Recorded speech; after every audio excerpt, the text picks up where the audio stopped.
Boa noite, estudantes da doutrina, que a paz de Jesus vos envolva neste momento de hoje. Estamos novamente reunidos com a graça de Deus para a continuação do estudo deste livro, Os Mensageiros. Hoje vamos avançar com o estudo e a leitura do capítulo número 10 e, como sempre, como tem sido nas últimas semanas, conhecer mais um caso de um dos companheiros de André Luiz, nas suas missões com a mediunidade e com a doutrinação. Vamos então iniciar com a nossa prece e assim eu vou pedir a todos que possam achar uma posição confortável, ir fechando os olhos e vamos escutar a nossa irmã Ana.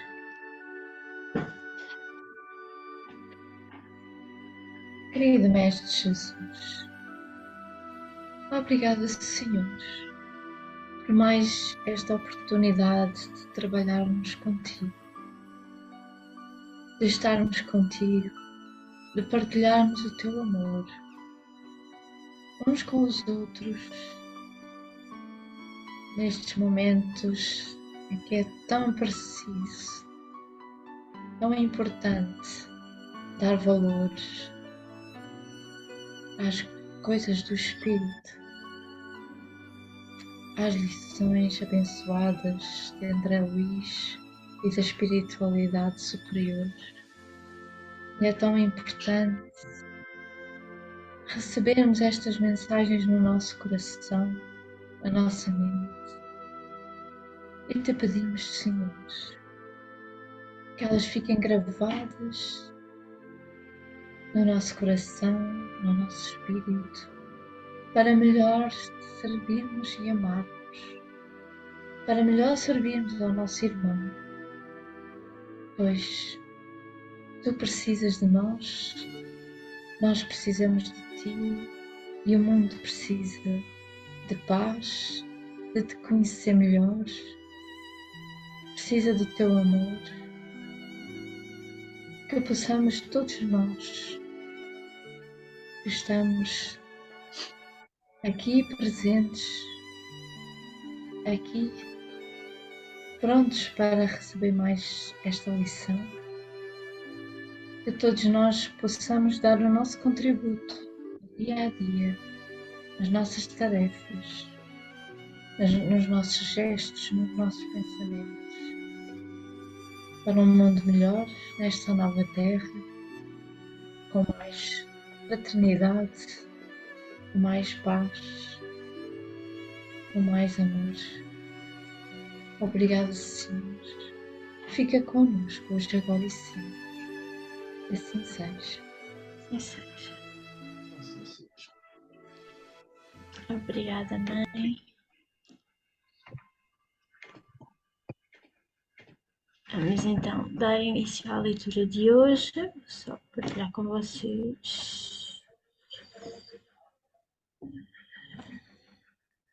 Então, dando início à nossa leitura do capítulo de hoje, o livro Os Mensageiros, ditado pelo espírito de André Luiz, a Francisco Cândido Xavier.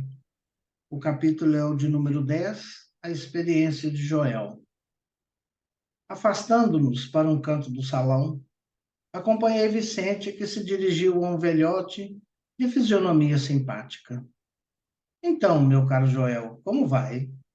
Perguntou atencioso. O interpelado teve uma expressão melancólica e informou: graças à bondade divina, sinto-me bastante melhorado.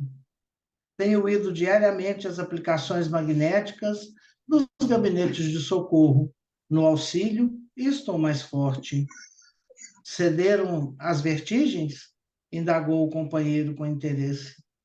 Agora são mais espaçadas, e quando surgem, não me aflige o coração com tanta intensidade. Nesse instante, Vicente descansou os olhos muito lúcidos nos meus e disse sorrindo: Joel também andou nos círculos carnais, em tarefa mediúnica, e pode contar experiência muito interessante.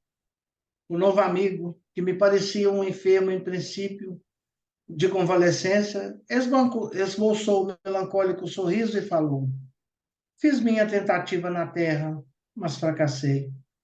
A luta não era pequena e fui fraco demais. O que mais me impressiona, no caso dele, porém, interpôs Vicente em tom fraterno, é a moléstia que o acompanhou até aqui e persiste ainda agora. Joel atravessou as regiões inferiores com dificuldades extremas, após demorar-se por lá muito tempo, voltando ao Ministério do Auxílio, perseguido de alucinações estranhas relativamente ao pretérito. Ao passado? Perguntei surpreendido. Sim, esclareceu Joel humilde. Minha tarefa mediúnica exigia sensibilidade mais apurada, e quando me comprometi à execução do serviço, fui ao Ministério do Esclarecimento, onde me aplicaram um tratamento especial, que me aguçou as percepções. Necessitava condições sutis para o desempenho dos futuros deveres.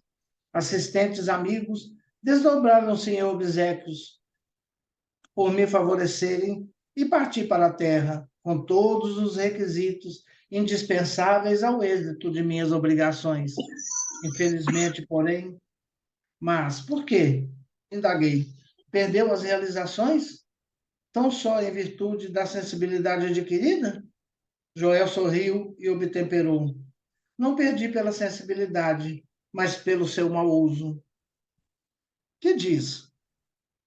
Tornei admirado. O meu amigo compreenderá sem dificuldades. Imagine que, com um cabedal dessa natureza, ao invés de auxiliar aos outros, perdi-me a mim mesmo. E que, segundo concluo agora, Deus concede a sensibilidade apurada como espécie de lente poderosa que o proprietário deve usar para definir roteiros, fixar perigos e vantagens do caminho, localizar obstáculos comuns, ajudando ao próximo e a si mesmo. Procedi, porém, ao inverso. Não utilizei a lente maravilhosa no mister justo. Deixando-me empolgar pela curiosidade doentia, apliquei-a tão somente para dilatar minhas sensações. No quadro dos meus trabalhos mediúnicos estava a recordação de existências preguiças, como expressão indispensável ao serviço do esclarecimento coletivo e benefício aos semelhantes que me fora concedido realizar. Mas existe uma ciência de recordar que não respeitei como devia. Interrompendo um instante a narrativa, aguçava-me o desejo de conhecer-lhe a experiência pessoal até o fim. Em seguida, continuou no mesmo diapasão. Ao primeiro chamado da esfera superior, acorri apressado. Sentia-me intuitivamente a vívida lembrança de minhas promessas em nosso lar. Tinha o coração repleto de propósitos sagrados.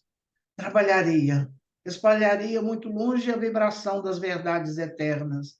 Contudo, aos primeiros contatos com o serviço, a excitação psíquica fez rodar o mecanismo de minhas recordações adormecidas, como o disco sob a agulha da vitrola, e lembrei toda a minha penúltima existência quando envergara a batina sob o nome de Monsenhor Alexandre Pizarro, nos últimos períodos da Inquisição Espanhola. Foi então que abusei da lente sagrada a que me referi. A volúpia das grandes sensações, que pode ser tão prejudicial como o uso do álcool, que embriaga os sentidos, fez olvidar os deveres mais santos. Bafejaram-me claridades espirituais de elevada expressão. Desenvolveu-se-me a clarividência, mas não estava satisfeito, senão com o rever meus companheiros visíveis e invisíveis no setor das velhas lutas religiosas. Impunha a mim mesmo a obrigação de localizar cada um deles no tempo, fazendo questão de reconstruir-lhes as fichas biográficas, sem cuidar do verdadeiro aproveitamento no campo do trabalho construtivo. A audição psíquica tornou-se muito clara. Entretanto, não queria ouvir os benfeitores espirituais sobre tarefa proveitosa, e sim interpelá-los ousadamente no capítulo da minha satisfação egoísta. Dependia um tempo enorme, dentro do qual fugia aos companheiros que me vinham pedir atividades a bem do próximo, engolfando em pesquisas referentes à Espanha do meu tempo, exigia notícia de bispos, de autoridades políticas da época, de padres amigos que haviam errado tanto quanto eu mesmo. Não faltaram generosas advertências. Frequentemente, os colegas do nosso grupo espiritista chamavam minha atenção para os problemas sérios de nossa casa. Eram sofredores que nos batiam à porta, situações que reclamavam testemunho cristão. Tínhamos um abrigo de órfãos em projeto, um ambulatório que começava a nascer e, sobretudo, serviços semanais de instrução evangélica nas noites de terça e sexta-feiras. Mas qual? Eu não queria saber senão das minhas descobertas pessoais. Escrevi que o Senhor me permitia aquelas reminiscências não para satisfazer minha vaidade, mas para que entendesse a extensão dos meus débitos para com os necessitados do mundo e me entregasse a obra de esclarecimento e conforto aos feridos da sorte. Contrariamente à expectativa dos abnegados amigos que me auxiliaram na obtenção da oportunidade sublime, não me movi no curso fraterno e desinteressei-me da doutrina consoladora, que hoje revive o Evangelho de Jesus entre os homens. Somente procurei a rigor os que se encontravam afins comigo, desde o pretérito. Nesse propósito, descobri com evidentes sinais de identidade personalidades outrora eminentes em relação comigo. Reconheci o senhor Egindo de Salcedo, grande proprietário de terras que me havia sido magnânimo protetor perante as autoridades religiosas de Espanha. Reencarnado como proletário inteligente e honesto, mas em grande experiência de sacrifício individual, revi o velho Gaspar de Lorenzo, figura solerte de inquisidor cruel, que me quisera muito bem, reencarnado como paralítico e cego de nascença. E desse modo, meu amigo, passei a existência de surpresa em surpresa, de sensação em sensação. Eu que renascera recordando para edificar alguma coisa de útil, transformei a lembrança em viciação da personalidade. Perdi a oportunidade bendita de redenção. E o pior é o estado de alucinação em que vivo. Com o meu erro, a mente desequilibrou-se e as perturbações psíquicas constituem doloroso martírio. Estou sendo submetido a tratamento magnético de longo tempo. Nesse momento, porém, o interlocutor empalideceu de súbito. Os olhos desmensuradamente abertos vagavam como se fixassem quadros impressionantes muito longe da nossa perspectiva. Depois, cambaleou, mas Vicente o amparou de pronto, e passando-lhe a destra na fonte, murmurava em voz firme: Joel, Joel, não se entregue às impressões do passado. Volte ao presente de Deus. Profundamente admirado, notei que o convalescente regressava à expressão normal, esfregando os olhos.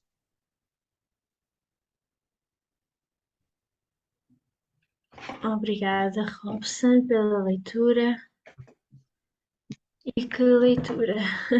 Mais uma vez, André Luís surpreende-nos sempre com os ensinamentos que nos traz.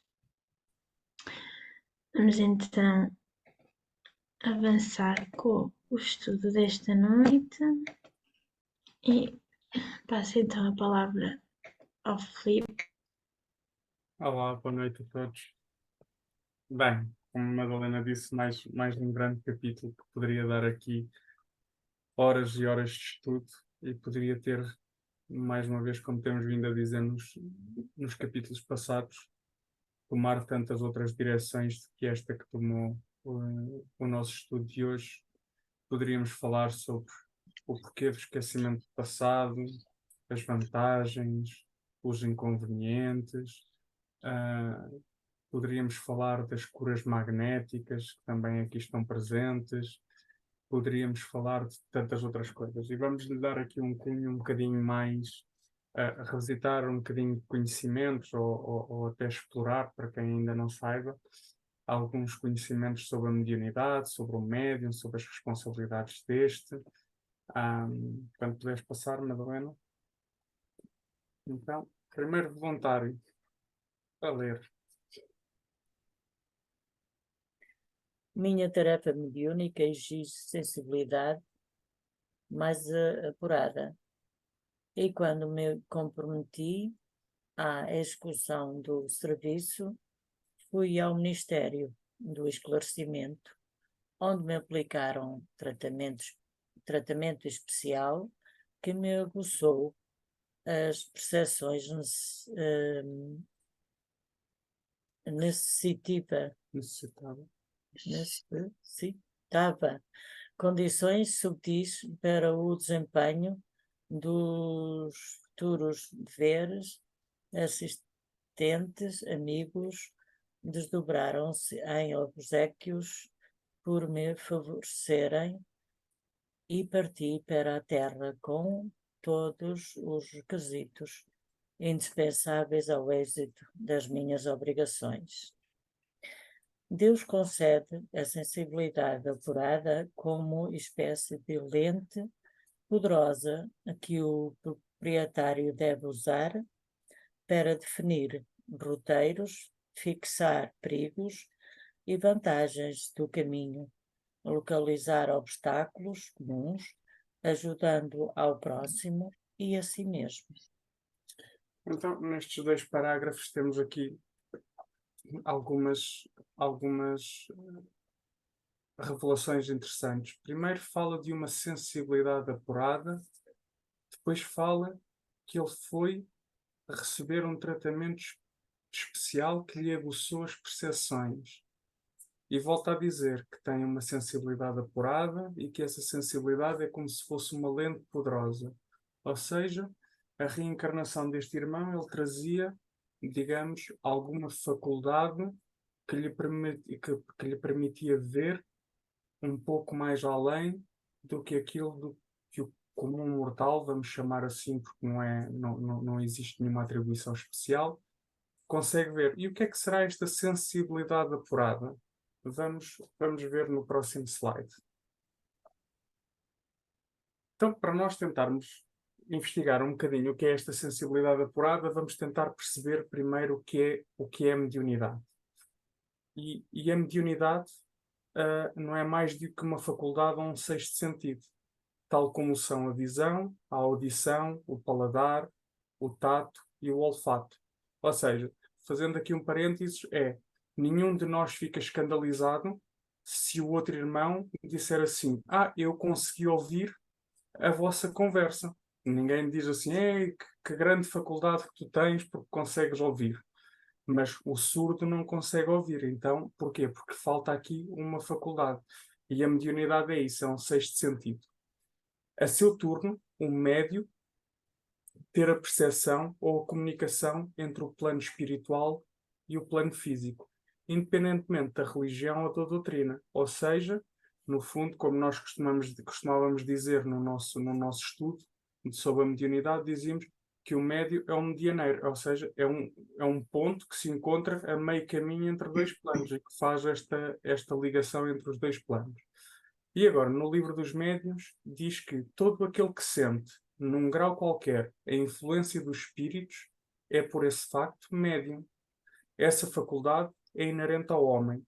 Não constitui, portanto, um privilégio exclusivo. Pode, pois, dizer-se que todos são médiums, que todos são mais ou menos médiums.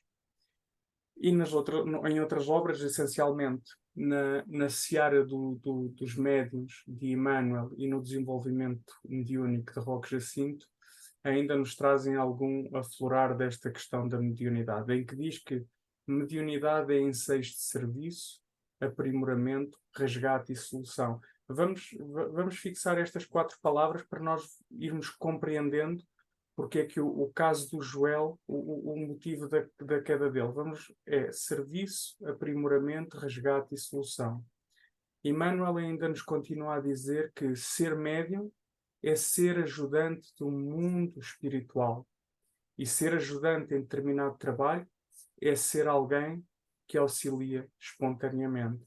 No passado, nos capítulos passados, falávamos sobre o que é trabalho e o que é serviço. E o serviço é este ato espontâneo de nos colocarmos à disposição de alguma coisa. Roque Jacinto traz-nos que mediunidade é burilamento da alma no mais amplo sentido. Evangelizar-se nos comportamentos é necessidade. Esta parte a mim chamou muita atenção do evangelizar-se nos comportamentos é necessidade. À medida que eu ia escrevendo esta frase, lembrava-me dos meus comportamentos que precisam de ser evangelizados e ficou essa nota. Se puderes passar, Madalena. Então, Roque Jacinto, ainda no seu estudo, fala-nos dos vários tipos de médiuns que podem existir. Queres ler para nós, Madalena, a primeira frase? Leio. Então, Roque Jacinto diz-nos: embora a mediunidade seja comum à espécie humana, deverá tornar-se conquista de cada alma que se empenhar no desabrochar desse novo sentido. À vista dessa necessidade de progressão, teremos nos dias atuais duas categorias gerais de médiuns. Obrigado. Mais uma vez, ele nos caracteriza como mediunidade sendo um sentido, mas é um sentido que parece que, de alguma forma, nos está mais ou menos tapado ou de alguma maneira, digamos, condicionado.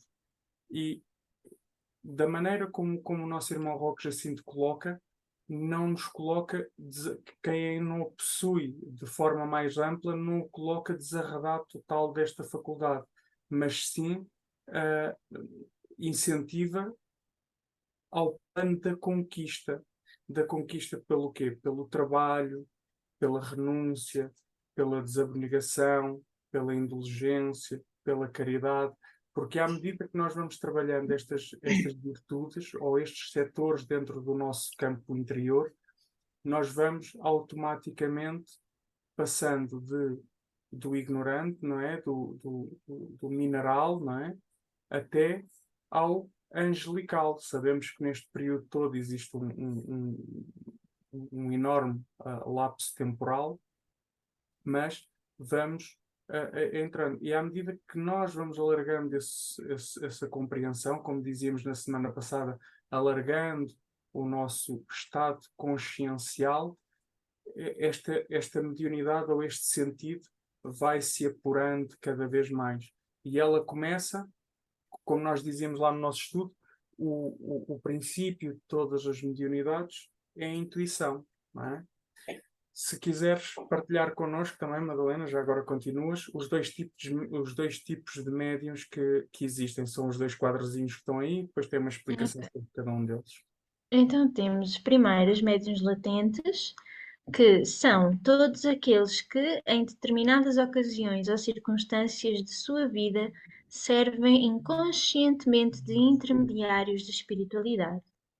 E temos ainda os médiuns ostensivos, que são aqueles que guardam, em maior ou menor intensidade, noções de sua posição de intermediários, reconhecendo que operam sob a influência controlável de forças estranhas à sua. Obrigado. Nós todos, como sendo médiuns, estamos nesta réguazinha que está aqui em baixo, ou mais para a esquerda, ou mais para a direita. Quanto mais para a esquerda, que é os médiuns ostensivos, somos possuidores de uma lupa que aumenta a nossa visão, mas também aumenta a nossa responsabilidade. Por outro lado, se ainda não conseguimos desenvolver ou não está no nosso programa kármico o trazer estas faculdades, encontramos aqui um bocadinho mais para a esquerda, não temos essa visão tão ampliada, a responsabilidade, se quisermos pôr, continua sempre no sentido que o ser tem a responsabilidade de se melhorar sempre e produzir o bem sempre, e é a responsabilidade nessa medida, mas é naquela lógica de que muito será pedido a quem muito for dado. E quem traz esta luta traz de facto essa missão mais enraizada de trazer novos conhecimentos, de ser a voz do além naquilo que é de puxar os irmãos para a via correta. Não sei se querem acrescentar aqui mais algum dado, mas se não, avançamos. Quem é que quer ler estas duas frases? Posso ler eu? Obrigado, Dona Júlia. Vá lá, falei. Estão sempre à espera quem coisa, mas deixa sou eu. Procedi, porém, ao inverso, não utilizei a lente maravilhosa do Mister Justo, deixando-me empolgar pela curiosidade doentia, apliquei-a tão somente para dilatar minhas sensações. No quadro dos meus trabalhos mediúnicos estava a recordação de existências progressas com expressão indispensável ao serviço de esclarecimento coletivo e benefício aos semelhantes que me fora concedido realizar, mas existe uma ciência de recordar que não respeitei como devia. Obrigado. Avançando. Vamos abrir todos o microfone. Eu vou-vos pôr aqui todos à minha vista para cada um dar o seu contributo. E hoje a reflexão, e se alguém quiser abrir uma reflexão num sentido contrário de alguma coisa que lhe tenha tocado na obra e que até agora não foi falada, é completamente livre.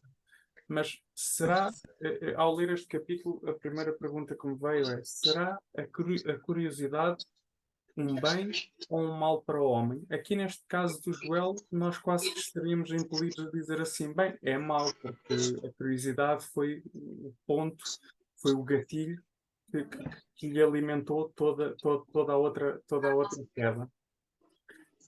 Quem é que é o mais curioso e que começa? Se vocês não quiserem, eu trago o meu gato, que ele é curioso, por isso. Não, eu ia dizer que tu tiraste umas palavras Ou da a minha boca, gata também, que está aqui a olhar para mim. porque eu ia referir exatamente essa parte do André Luís, porque ele sempre foi chamado a atenção, aliás, muitas vezes ele foi chamado a atenção por causa da curiosidade dele, porque a curiosidade excessiva também tem os seus perigos. Espera, vou ter que desligar aqui o microfone um segundo, eu passo a palavra também. Avançar. Bem, eu começo neste ato de tempo em que estamos aqui à espera da Madalena, que é, e é um bocadinho, depois o que eu vou falar é um bocadinho, depois o texto vai aparecer a seguir, que é de Emmanuel, mas basicamente na vida, ao longo destes estudos que nós fomos fazendo, se há coisa que nós nos fomos apercebendo, é que não existe o bem ou o mal. É tudo, se Deus permite que exista curiosidade, quer dizer que ela tem alguma função. O uso que nós fazemos dessa curiosidade é que pode ser mal orientado. Então, o que ele nos diz é que a curiosidade na ciência e a curiosidade na evolução do homem é o que tem permitido muitas vezes nós avançarmos para outros estágios de conhecimento. Porque a curiosidade nos obriga a fazer perguntas, nos obriga a investigar, nos obriga a tentar ter outros pontos de vista. Não é? Recordemos uma coisa: a doutrina espírita começa num ato de curiosidade das mesas girantes. E que só que a espiritualidade sendo perfeita, hoje nós já não temos essa fenomenologia tão física de mesas girantes. Porquê? Porque ela só servia para chamar a atenção naquele momento. Quando a atenção foi focada no fenómeno espírita, entretanto, o trabalho desdobrou-se para uma outra corrente totalmente diferente. Deste ponto de vista, Emmanuel, no texto que vai aparecer a seguir, nos coloca uma visão muito interessante que diz que a curiosidade sem o trabalho é comparada à semente que é colocada num vaso de vidro. Ou seja, a semente transporta em si o potencial da árvore, mas armazenada num vaso de vidro ficará para sempre em semente sem produzir o broto, sem produzir a árvore, sem produzir o fruto. Ou seja, ela tem que ser orientada para o bem. E este é o meu contributo. É assim, Eu acho que a curiosidade até um certo ponto pode ser benéfica, mas quando passa daquele ponto, acho que já pode ser muito prejudicial. Para o conhecimento, sim.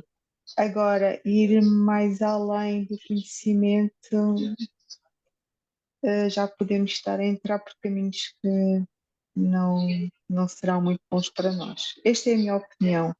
É bom até um certo ponto, para não sermos totalmente ignorantes.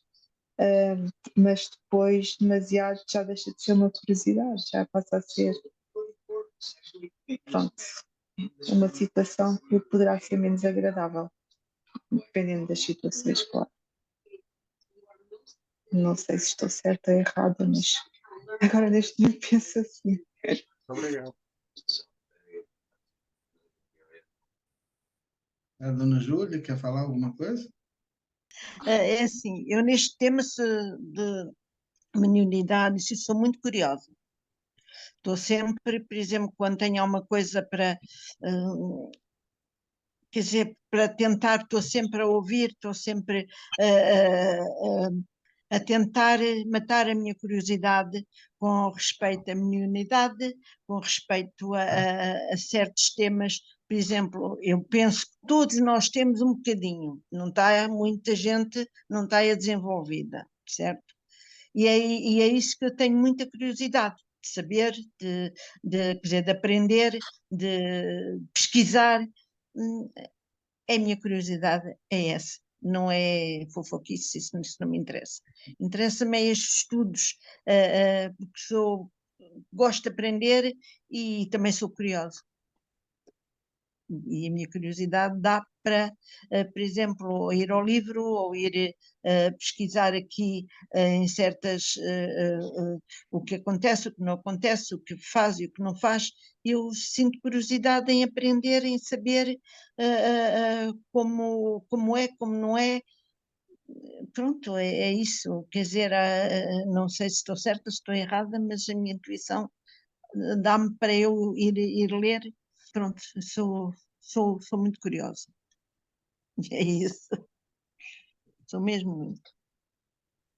Meus queridos irmãos, que a paz de Jesus permaneça em nossos corações, hoje, agora e sempre.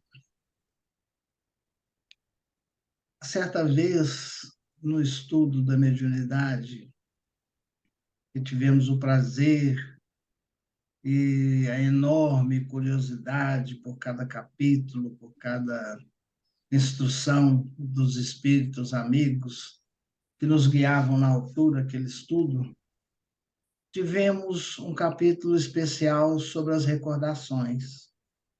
Um capítulo especial falando da nossa herança espiritual, da nossa memória milenar, e porque não tínhamos acesso imediato a essa memória. Porque o embate das recordações daquilo que fizemos algum tempo atrás, nessa mesma encarnação, nos deixa, de algum modo, envergonhados, ou até tentamos esconder e afastar de nosso pensamento essas recordações. Então, no ato de recordar as reencarnações, de ver os amigos espirituais, da qual nós fomos ligados em outras eras. E o Chico fazia isso muito bem, porque Arnaldo Rocha nos contava sobre que ele falava sobre a patota do livro Há 2000 anos e dos 50 anos depois, que retornaram depois como os confrades da doutrina espírita. Então, nós, na altura, o espírito que nos orientava nos dava, através das mensagens de Roque Jacinto, sobre a necessidade de não exercer a curiosidade nas comunicações espirituais. Agora, que dirá nas lembranças e nas memórias? Nós, particularmente, temos essa sensibilidade mediúnica de poder penetrar o campo do sofrimento alheio. E desde cedo aprendemos com nosso querido amigo Pai Joaquim que não devemos interferir na dor, e sim auxiliar a dor. Por isso, na maior parte das vezes, quando há atendimento fraterno ou quando há alguma questão a nível espiritual, as recordações não nos ficam na mente. Ou seja, os atendimentos são feitos e, embora tenhamos consciência daquilo que está acontecendo, não tem página de arquivo em nosso cérebro ou em nosso arcabouço espiritual para armazenar aquilo.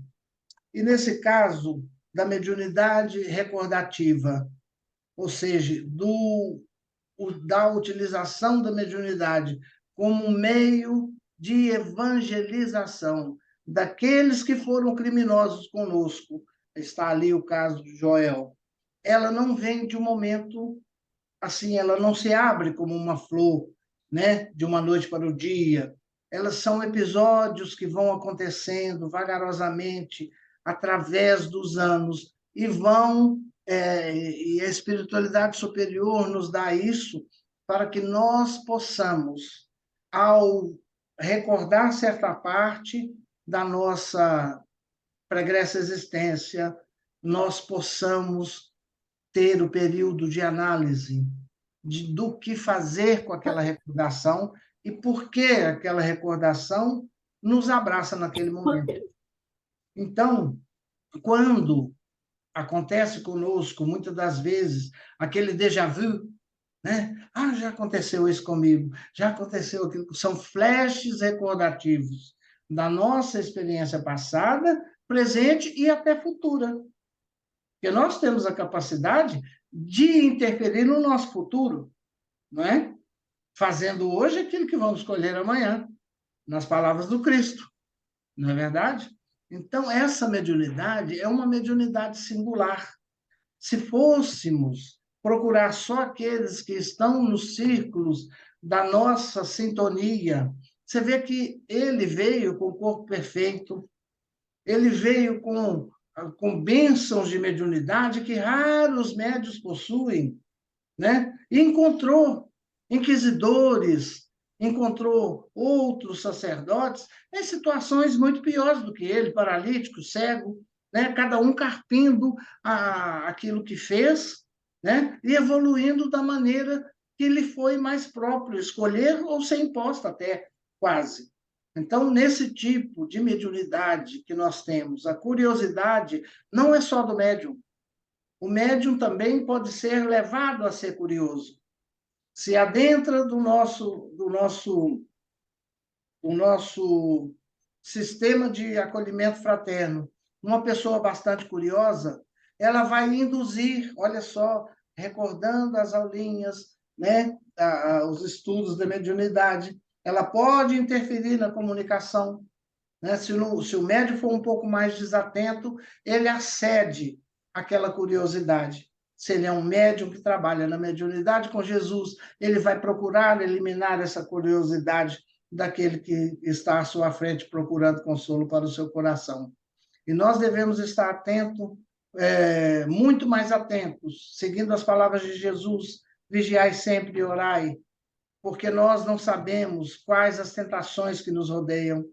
Muitas vezes, aquele nosso passado delituoso vem nos procurar em forma de auxílio àquela pessoa que necessita da nossa palavra, que necessita do nosso concurso fraterno, ou mesmo até aquele que vem em atitude abusiva nos despertar a paciência para com os erros alheios, não é? Em que Jesus também nos pede, né? Orai por aqueles que vos perseguem e vos caluniam. Então, nós não sabemos de antemão a surpresa que a vida nos vai colocar, vamos dizer assim. Mas temos que estar atento às nossas reações. Então, se nos procuram a discórdia, a violência, nós temos que saber responder com a mansietude, com a razão de ser, porque a doutrina vem nos ensinar que nós devemos ser, hoje, melhores do que fomos ontem. O amanhã a Deus pertence, né?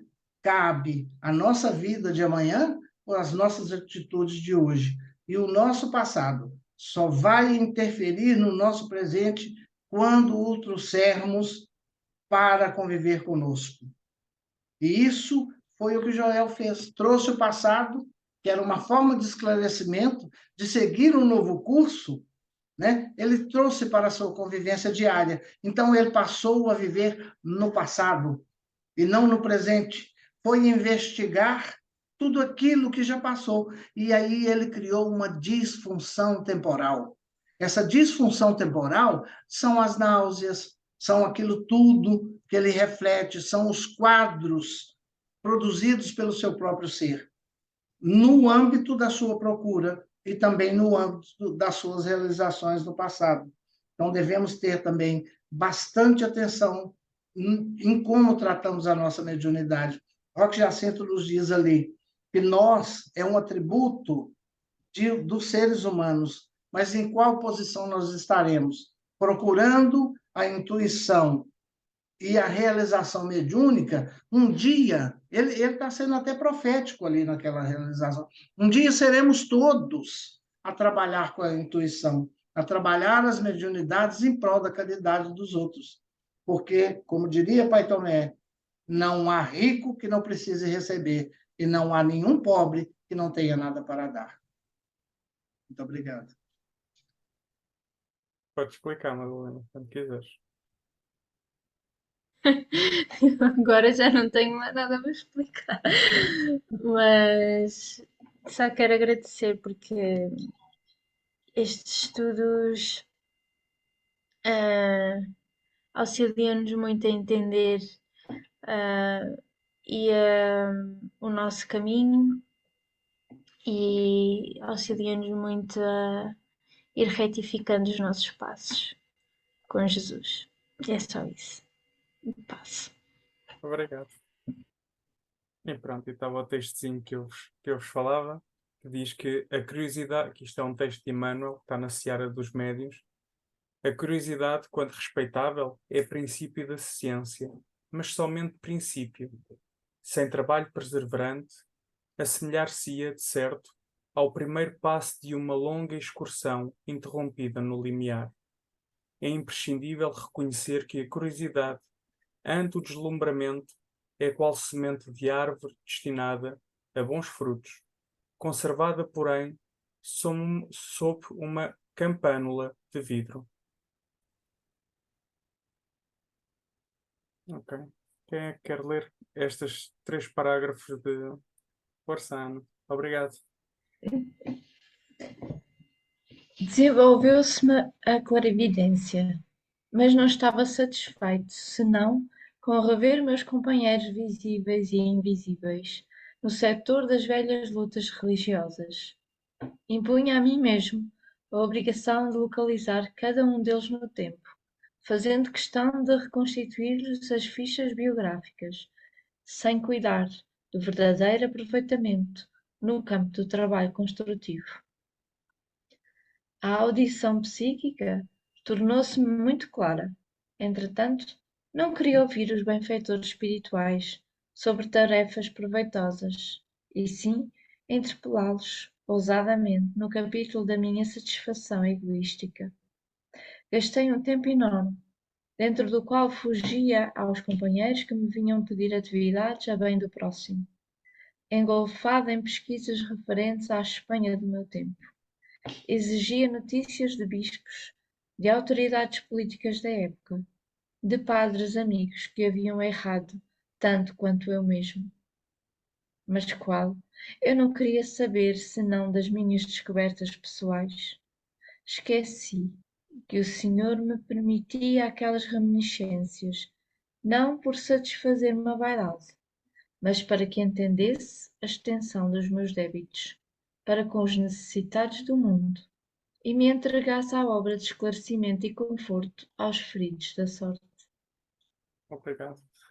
Aqui Joel vai reconhecendo muitas das coisas que não fez, que se nós quiséssemos resumir seria o não trabalhar em proveito do próximo, colocar todo este manancial, como o Robson dizia, ele foi dotado de tantas capacidades de trabalho, era um instrumento realmente útil, mas ele cedeu sempre, ou cedeu à sua satisfação egoística, às suas descobertas pessoais, então ele vivia no seu mundo, no seu único mundo, e à medida que ele ia vivendo neste estado mental, maior eram os elos que o acorrentavam a viver, como o Robson também dizia, no passado. A mim, só por uma curiosidade, se vocês quiserem ver, não sei se alguém já viu este filme ou não, já devem ter visto, que acho que é A Meia-Noite em Paris, que é muito engraçado para nós entendermos isto, que é uma sociedade que gostava de sempre de viver na sociedade, na época exatamente anterior. E então, eles, quando começavam a experienciar viver nessa sociedade, já não queriam viver no presente e queriam andar sempre a viver no passado. E andavam sempre assim, a viver no passado, no passado, no passado, e é interessante para nós vermos isto. Mais uma vez, nós vamos recorrer ao Roque Jacinto, podes passar, Madalena, para conseguirmos entender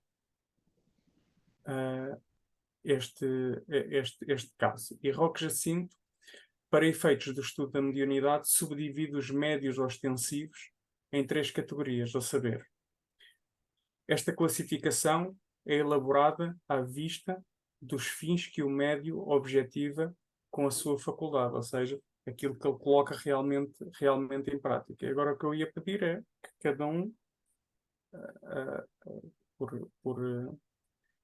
por voluntariado, que ofereça, e não se guardem todos para o médium cristão para dizerem todos que são os médiuns cristãos. Queres começar tu ou está muito pequeno? Eu posso. Ah, Dona Maria vai já para o egoísta. Médio egoísta ouve e se detém apenas no que lhe traga benefícios diretos.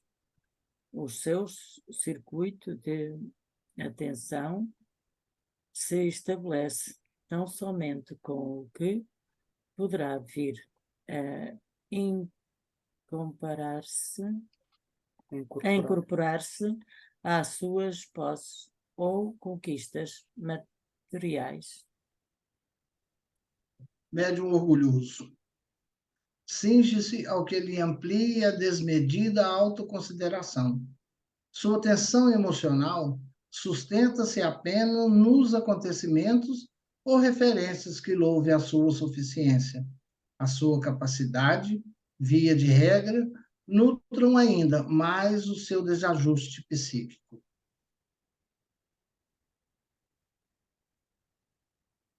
Agora não fiquem com vergonha de ler um médium cristão. Eu posso ler eu. Médium cristão. Os que acolhem a mediunidade como ampliação de serviços, fonte perene de consolação e orientação moral, seus irmãos de romagem terrena sublimam a sua faculdade, utilizando-a como critério e amor, buscando o seu intermédio atingir a própria renovação íntima de si e de seus semelhantes, enobrecem a fenomenologia e ilustram-se moral e mentalmente no contacto com os espíritos elevados, vivendo exemplos tocantes de amor e caridade, de ternura e piedade. Obrigado.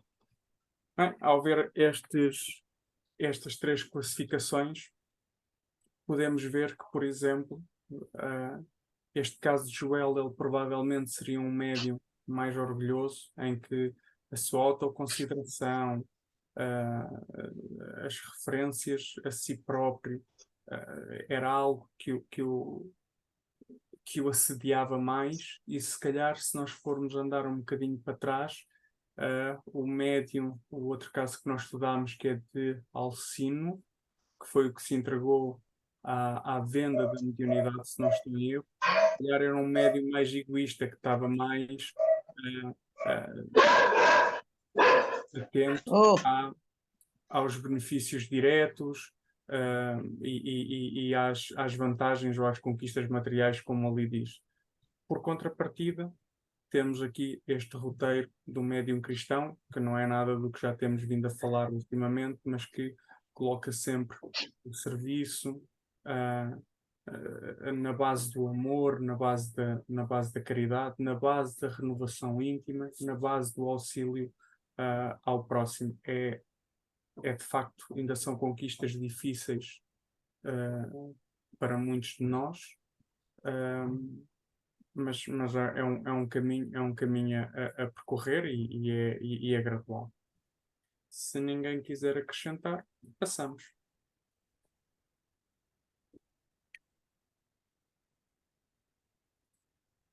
Posso ler eu agora. Contudo, aos primeiros contactos com o serviço, a excitação psíquica fez rodar os mecanismos das minhas recordações adormecidas, como o disco sob a agulha da vitrola, e lembrei-me de toda a minha penúltima existência. Foi então que abusei da lente sagrada, a que me referi. A volúpia das grandes sensações, que pode ser tão prejudicial como o uso do álcool que embriaga os sentidos, fez-me olvidar dos deveres mais santos. E aqui vemos que eu, pelo menos, sem ler aqui esta parte, nunca faria esta associação, que a volúpia das grandes sensações também é um vício. O buscarmos incessantemente essas sensações, elas tanto podem ser na busca dos prazeres terrenos, como o álcool e outros vícios que todos nós conhecemos, como pode ser nesta sensação mais espiritual, que traz a curiosidade de ir precostar o nosso passado e indagar sobre a vida de outras pessoas que nos compartilharam o curso. Se puderes carregar, Madalena. Temos aqui, e agora, a parte em que eu dizia antes do estudo. Bem, esta parte nós interpretamos como a corrente mental ou matéria mental que animava este nosso irmão. E nos mecanismos da mediunidade, na corrente mental, fala-nos que o pensamento circula ininterrupto no campo magnético de cada espírito, atravessando-se para além dele, com as essências características de cada um. Queira ou não, cada alma possui no próprio pensamento a fonte inestancável das próprias energias. São correntes vivas fluem do íntimo de cada inteligência a se projetarem no halo energético, estruturando-lhe a aura. Ou seja,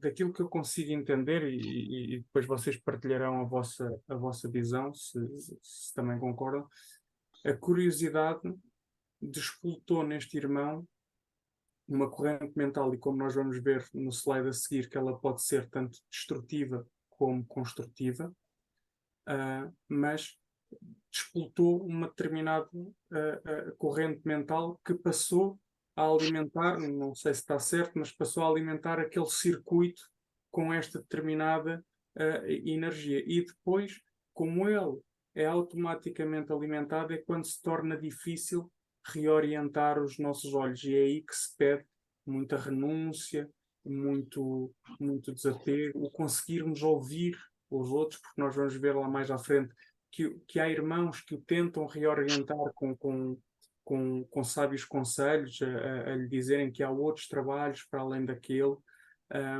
e é isto que nós entendemos. Robson ou Madalena ou alguém, se quiserem dar aqui algum aconchego. Não, é exatamente isso, Felipe. Cada um de nós, como diz o André Luiz, nesse mecanismo da mediunidade, traz em nós, e aquilo que nós já estudamos muito, os nossos pensamentos que ficam capturados na nossa aura, esperando o momento exato, né, de eclodirem como se fossem ovos ainda a serem chocados. E é exatamente isso, numa linguagem mais popular, o que está aqui. E nós alimentamos, e esse médium vai alimentar, vai fornecer elementos vibratórios para que se abra aqueles arquivos, né? Para que se abra os arquivos do seu pretérito, não só do seu, como daqueles que estavam envolvidos com ele. Aquilo não é só dele.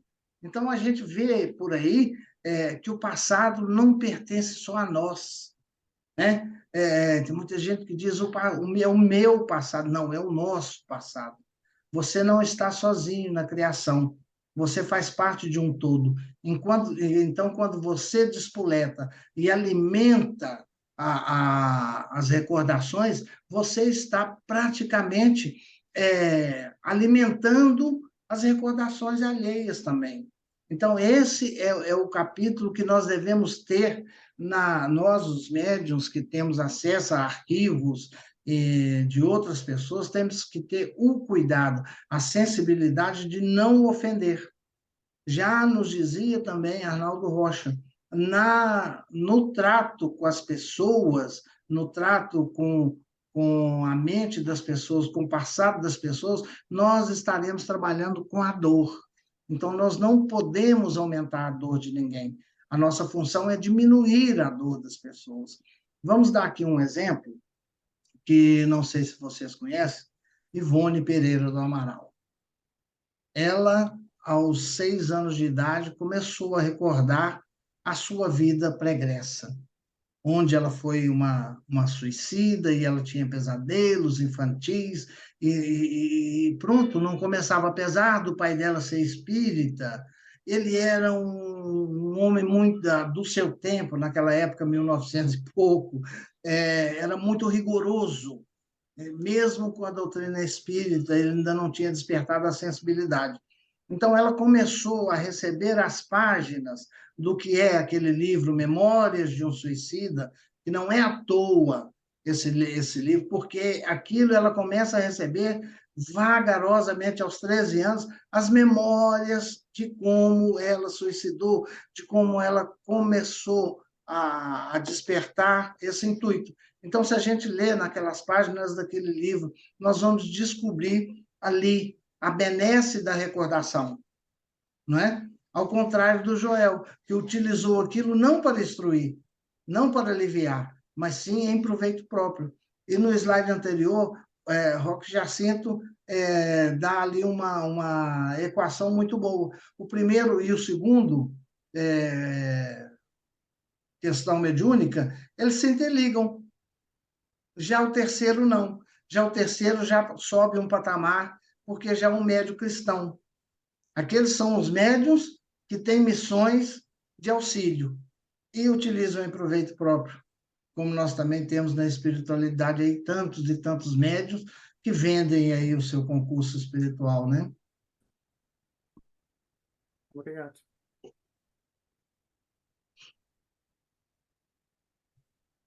E chegamos então, dentro da corrente mental, à corrente mental destrutiva e construtiva. E eu peço, já que estás com a mão na massa, Madalena.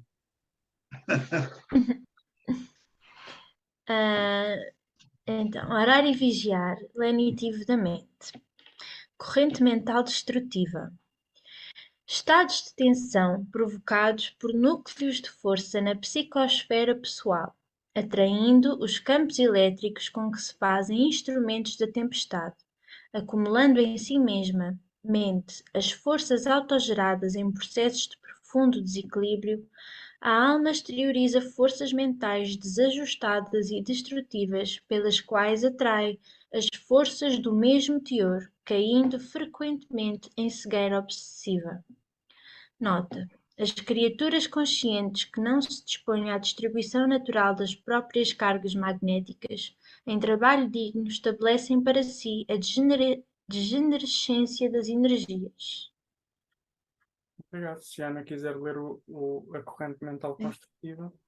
A corrente mental construtiva, assim como a natureza encontra na distribuição harmoniosa das próprias energias o caminho justo para o próprio equilíbrio, sustentando-se em movimento contínuo, o espírito identifica, no trabalho ordenado com segurança, a trilha indispensável para o seu clima ideal de euforia.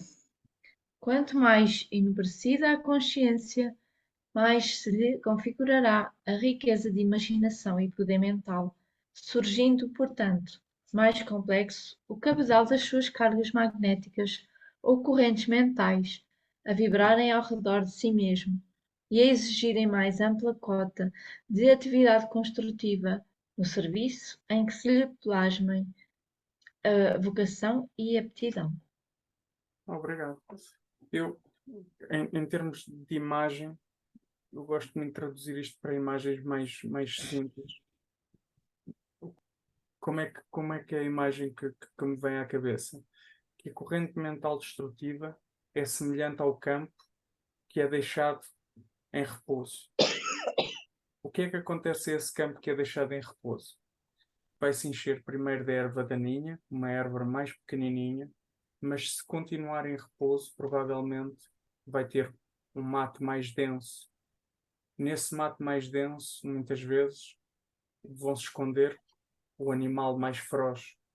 E é assim a mente que é deixada de lado, o que deixa de lado o trabalho construtivo, vai se assemelhando a este campo. A corrente mental construtiva assemelha-se àquele campo que tem o trato diário do agricultor. Envolve mais esforço? Envolve, é uma verdade. Envolve mais disciplina? Envolve, é uma verdade. Mas ele, pouco a pouco, à medida que vai nascendo aquela pequena erva daninha, é muito mais fácil de retirar. E ele, com a própria mão, vai mondando o campo para não destruir a semente boa que ele ali plantou. E com o passar do tempo, vai se tornando uma plantação mais vistosa e, acima de tudo, vai ser uma plantação que vai dar o seu fruto no tempo certo.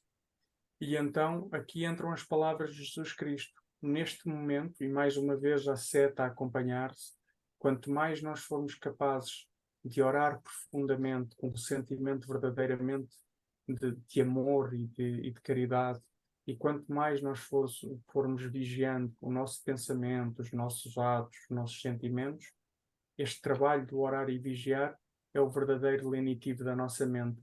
É aquilo que vai transformar ou vai potenciar a nossa mente num ser, se possamos assim chamar, entre aspas, saudável. E daqui eu passo. E temos neste slide quase como o corolário de toda aquela ação impensada que ele foi descrevendo, que é, com o meu erro, a mente desequilibrou-se e as perturbações psíquicas constituem doloroso martírio. Ou seja, ele desajustou a máquina. Seria quase como se nós, num motor, naquela rodana pequenininha, dessemos uma martelada e ela deixava de trabalhar com a harmonia que devia trabalhar, ou então sequer trabalhava. E este é o processo de desequilíbrio. No último slide, como nós devemos proceder uh, perante estes nossos irmãos, ou este médium, estas duas primeiras categorias de médiums que nós vimos ali pelo Roque Jacinto, que não são médios cristãos ainda. Nós devemos criticá-los, devemos colocá-los fora do trabalho. Bem, nós temos aqui os próprios instrutores, já no próprio livro, que nos advertem. Não faltaram generosas advertências. Quer dizer que alguém o aconselhou. Frequentemente os colegas do nosso grupo espírita chamavam-me a atenção para os problemas sérios de nossa casa. Eram sofredores que nos batiam à porta. Situações que reclamavam testemunho cristão. Tínhamos um abrigo de órfãos em projeto. Um ambulatório que começava a nascer e, sobretudo, serviços semanais de instrução evangélica nas noites de terças e sextas-feiras. E Roque Jacinto nos esclarece um bocadinho mais o que são estas generosas advertências, que diz: não devemos esquecer, todavia, que médios egoístas e médios orgulhosos são almas enfermas, e companheiros nossos de viagem e aprendizagem na escola da carne, urgindo assistência caridosa por parte de todos nós. Tão logo, pois, nos abalancemos em identificá-los ou em classificá-los em nossos agrupamentos ou fora deles, e estaremos assumindo o compromisso de auxiliá-los na regeneração de si mesmos, porque quem tem olhos para divisar o mal deve ter coração para criar o bem. E esta frase final é muito importante. Se Deus nos dá os olhos para discernir o mal, dá-nos o coração para poder criar o bem. E é tudo quanto estes irmãos necessitam. Não necessitam da crítica, necessitam do auxílio para cumprirem as suas missões o melhor possível. E como final, quem é que quer se ler para ler esta pequena quadra de Meimei? Quem move as mãos no serviço, foge à treva e à tentação. Trabalho de cada dia é senda da perfeição. Francisco Cândido Xavier, no livro Pai Nosso, pelo Espírito Meimei. E é tudo. Fica com a assinatura final a Madalena a fazer as despedidas de sempre. Quero deixar o meu agradecimento e agradecendo a todos por estarem presentes por este momento de estudo, de união, agradecer à espiritualidade que nos permite e nos guia na realização destes estudos e, como sempre, deixar o agradecimento final, pedindo ao Senhor que traduza o meu agradecimento em renovadas bênçãos de alegria e paz. Vamos então passar à nossa oração final. Alguém se voluntaria? Eu faço a prece. Sim. Senhor Jesus, agradecidos somos sempre pelas oportunidades de trabalhos que nos cercam, pelas oportunidades de serviço que nos aparecem a todo instante. Somos um grupo de corações que, unidos em Teu nome,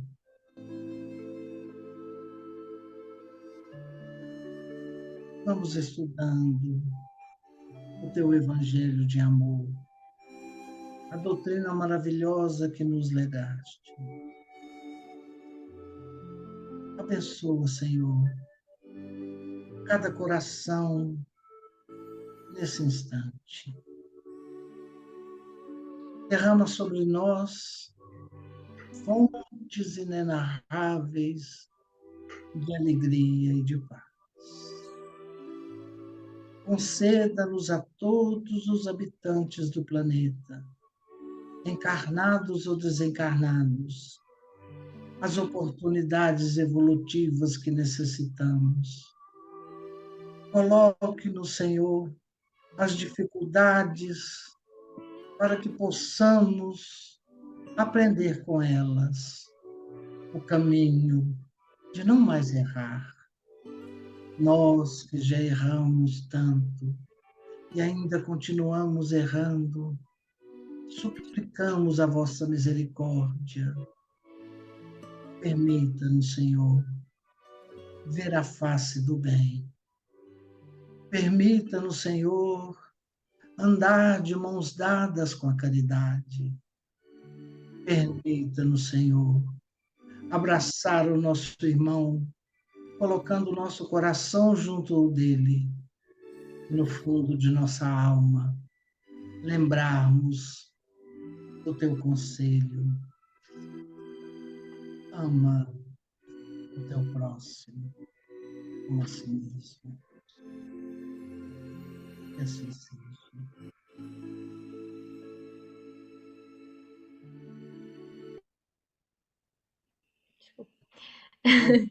Que assim seja. Vemos então na próxima semana, se assim Deus o permitir. Até para a semana. Tchau, tchau.